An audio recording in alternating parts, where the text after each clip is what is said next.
Hello and welcome everyone to Breakthrough OPSC OS Academy. I hope everyone is doing well, and since the OPSC prelims is just 4 to 5 months away, we are going to share with you certain analytical tutorial to solve questions easily and efficiently. Today we are going to discuss some meta-analysis tutorial on questions from environment and ecology, which are basically derived from UPSC previous year papers.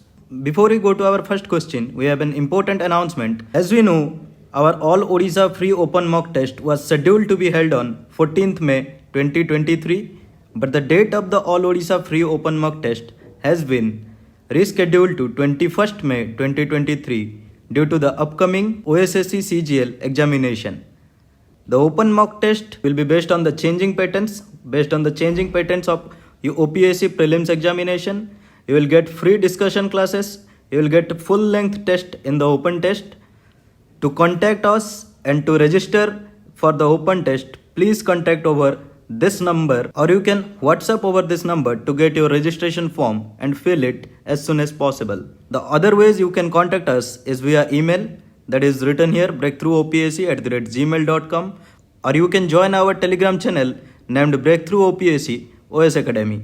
So please subscribe to the channel for more information. Timing of the test will be from 10 a.m. to 5 p.m. and it is flexible. You can appear the test anytime within 10 a.m. to 5 p.m. on 21st May 2023, and the syllabus will be from GS paper 1. So let's move to our first question. ଯେତେବେଳେ ବି କୌଣସି ଅର୍ଗାନାଇଜେସନର name ଆସୁଛି କିମ୍ବା ଇନଷ୍ଟିଚ୍ୟୁସନର name ଆସୁଛି କିମ୍ବା international institutional ବଡିଜର name ଆସୁଛି, ସେଇ ଟାଇମ୍ରେ ଆମେ ଏକ୍ସଟ୍ରା କସସ୍ ହେଇକି କେମିତି କ୍ୱେଶ୍ଚିନ୍କୁ ଆଟେମ୍ପ୍ଟ କରିପାରିବା। ବିଲକୁଲ ବି ହାର୍ଡ଼ ଲାଗୁଥିବ, ବିଲକୁଲ ବି ଡିଫିକଲ୍ଟ ଲାଗୁଥିବ, ବିଲକୁଲ ବି ଆମେ କିଛି ପଢ଼ିନଥିବା, କିନ୍ତୁ ସେଇଭଳି କ୍ୱେଶ୍ଚିନ୍କୁ କେମିତି ଆମେ ଆଟେମ୍ପ୍ଟ କରିପାରିବା, ଏନଭାୟରମେଣ୍ଟ ଆଣ୍ଡ ଇକୋଲୋଜି ସେକ୍ସନରେ ସେଇ ଜିନିଷ ଆଜି ଆମେ ଶିଖିବା। ଏହା ବ୍ୟତୀତ ଆଉ ଗୋଟିଏ ରୁଲ୍ ଅଛି, ଆଉ ଗୋଟିଏ ଟ୍ରିକ୍ ଅଛି, ଯାହାକି both neither nor and all correct related options ଯେଉଁଠି ଆସେ ସେଇଠି ଆମେ କ୍ୱେଶ୍ଚିନ୍କୁ କେମିତି ଜଜ୍ କରିବା, କେମିତି ସେଣ୍ଟେନ୍ସକୁ ଆପିୟର କରିବା। ଏହା ଛଡ଼ା ଆଉ ଗୋଟେ ଟେକ୍ନିକ୍ ହେଲା generic statement. We have to detect which are the generic statements and ଯେଉଁ ଷ୍ଟେଟମେଣ୍ଟ ଗୁଡ଼ାକର ଠିକ୍ ହେବାର ପ୍ରୋବାବିଲିଟି ଅଧିକା, ସେଇଗୁଡ଼ାକୁ ଆମେ ଡିଟେକ୍ଟ କରିକି କେମିତି ଡିଫିକଲ୍ଟ କ୍ୱେଶ୍ଚିନ୍ର ଆନ୍ସର କରିପାରିବା, ତାହା ଏଠାରେ ଆଜି ଆମେ ଶିଖିବା। ତ let's move to our first question. With reference to the international union for Conservation of Nature and Natural Resources, that is IUCN, and the Convention on International Trade in Endangered Species of Wild Fauna and Flora, that is CITES, which of the following statements is correct? तो basically जितेबाला आम question attempt करूँ, first thing आमको देखिबार अच्छी कि यह correct पचारि ना incorrect पचारि। जेहेतु ये क्वेश्चन करेक्ट पचारि आमको से अकॉर्डिंगली भाविया पड़ो। Let's see the options. First option is IUCN is an organ of the United Nations and CITES is an international agreement between governments. Second option is IUCN runs thousands of field projects around the world to better manage natural environments. Third option is CITES is legally binding on the states that have joined it, but this convention doesn't take place of national laws. तो यहीपरी question जितेबाला आसूची जोटा कि आमको seemingly difficult लगिपे, किंतु यार solution बहुत easily हो पार। एटी आम फास्ट ट्रिक को यूज करवा जोटा कि ऑर्गेनाइजेशन, इंस्टीट्यूशन किंबा इंटरनेशनल बॉडीज रिलेटेड ट्रिक। तो ये आम देखा IUCN गोटे international body. IUCN is an organ of United Nations and CITES is an international agreement between two governments.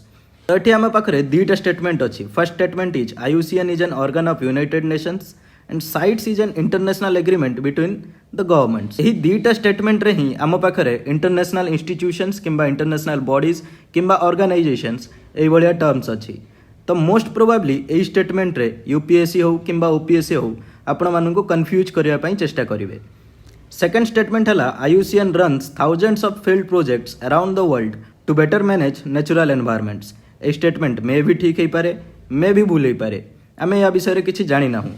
CITES is legally binding on the states that have joined it, but this convention doesn't take place of the national laws. ये statement ठीक हो पारे, भूल हो पारे, यह भी आम जानिनु। ये आम देखा कि सेकेंड स्टेटमेंट रे IUCN रो डिस्क्रिप्शन अच्छी, किंतु फर्स्ट ऑप्शन रे दुईटा स्टेटमेंट अच्छी एवं दुईटा जाक ऑर्गेनाइजेशन किंबा इंटरनेशनल बॉडी बेस्ड क्वेश्चन अच्छी।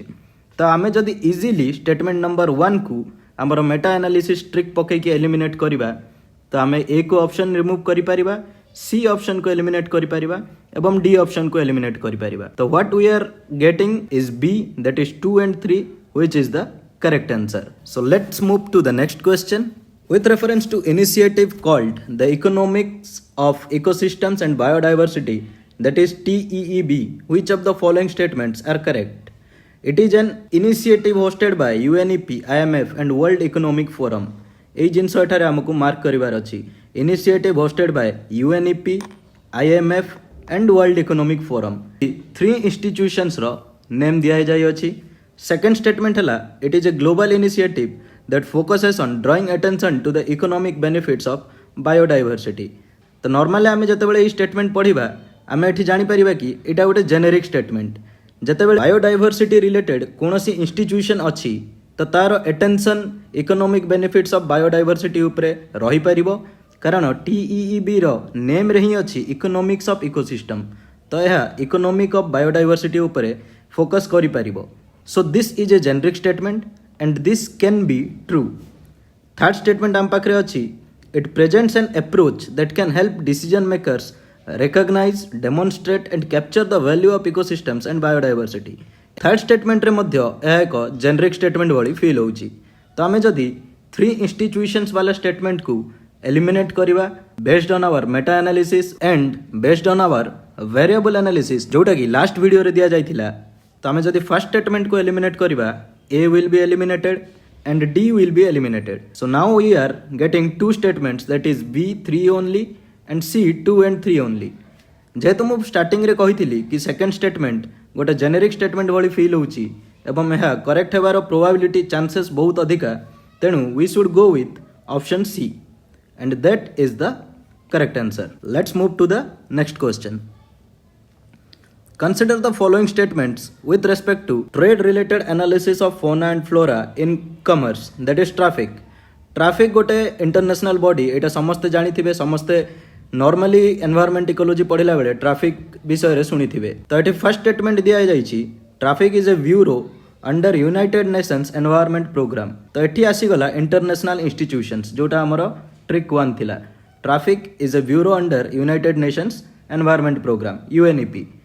तो ये यूपीएससी हो ओपीएससी हो कि अन्य कौन कॉम्पिटिटिव एग्जाम हो से आपको डाउट रे पकेबाकू चेष्टा करेंगे कि ट्रैफिक यूएनईपी रो कि ट्रैफिक यूएनडीपी रो कि ट्रैफिक एई भली अलगा किछि इंस्टीट्यूट रो ब्यूरो. तो ये स्टेटमेंट दिया जाइछि traffic is a bureau under United Nations Environment programme.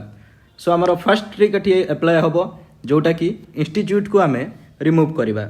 तो आमे एठी प्रोबेबली फर्स्ट ऑप्शन को रिमूव करि परिबा. The second statement is the mission of traffic is to ensure that the trade in wild plants and animals is not a threat to the conservation of nature. तो हमको question रे ही दिया जाइछि कि trade related analysis of fauna and flora in commerce. तो commerce, conservation of nature, trade in wild plants, trade in animals. तो यही statement T generic एवं ट्रू भली फील हुए. तो आमे जदि फर्स्ट ऑप्शन को एलिमिनेट करिबा आम पाखरे 1 एवं बोथ 1 and C एलिमिनेट हो गला. आउ गोटे ट्रिक तुमको स्टार्टिंग रे कहिथिली जोटा कि ट्रिक नंबर 3 सेठी दिया जाइथिला कि बोथ एवं नीदर नॉर एटा बहुत रेयर केसेस रे हुए. Until and unless you are 100% sure about both and neither nor don't go for both and neither nor. जदि तुम माने 100% श्योर नुह 100% माइंड रे तमे एक्सक्लूसिवली जानिनो कि स्टेटमेंट दीटा करेक्ट अछि कि स्टेटमेंट दीटा रॉन्ग अछि then try to avoid both and neither nor. कारण 90% of the question 80% of the question एमती थाए कि सही जगह रे बोथ आउ नीदर नॉर रॉन्ग थाए.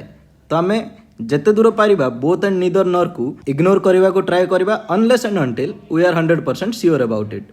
तो नीदर नॉर आउ बोथ को काटिकी 1 को काटिकी आम पाखरे गोटे ही ऑप्शन बंचिला सेटा हला B that is 2 only which is the absolutely correct option. Let's move to our next question. Consider the following statements. Climate and Clean Air Coalition to reduce short-lived climate pollutants is a unique initiative of G20 group of countries.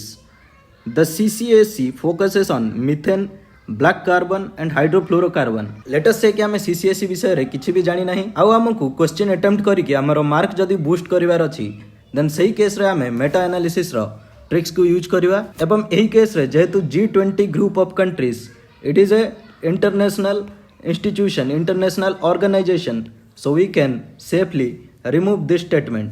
तो जदि 1 कटिगला बोथ कटिगला आ जदि आमे 100% sure नाहू neither nor हबो बोली जदि आमे 100% सियोर नाहू कि स्टेटमेंट नंबर 2 इनकरेक्ट हबो बोली तेबे आमे ऑप्शन बी सह जिबा।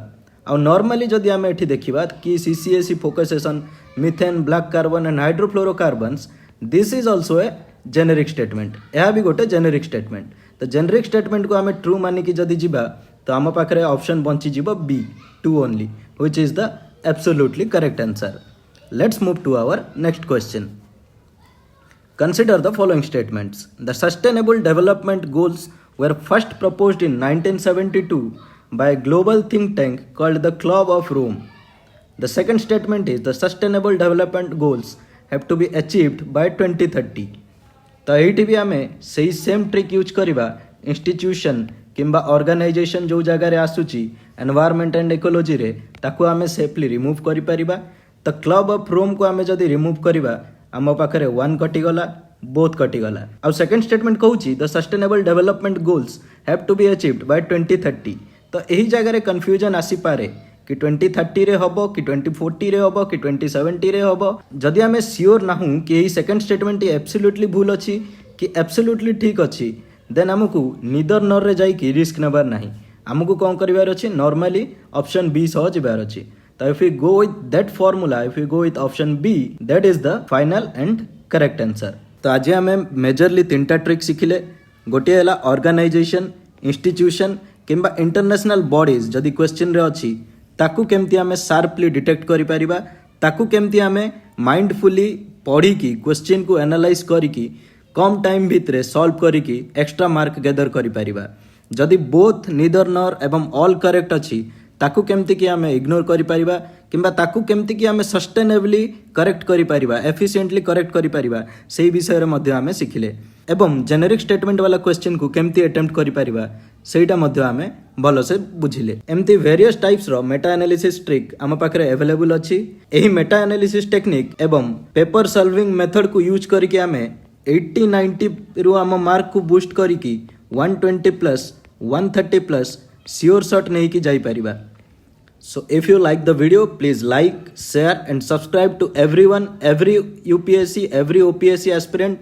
जेहेतु आमर प्रिलिम्स बहुत पाखरे अच्छी 4 to 5 months गैप अच्छी एवं यही 4 to 5 months रे आमको जदि आमर मार्क 120+ 130+ बूस्ट करिवार अच्छी then I would request you to join our Telegram channel. The link will be provided in the comment section. I will request you to fill the form for the open mock test जोटा कि रिस्केड्यूल्ड है कि 14th May जगह 21st May of 2023 रे conduct होबो एवं तार मध्य लिंक हमें कमेंट सेक्शन रे दे दबु। So please go through the comment section, please sign up to our Telegram channel and please fill the form and attend the open mock test जोठी हमें कॉम्प्रिहेंसिवली एमती वेरियस टेक्निक्स एंड मेथड्स को discuss करिवा। The open mock test is absolutely free of cost and you can anytime anywhere appear for the mock test in the online mode. That's it for today. Thank you. Good night.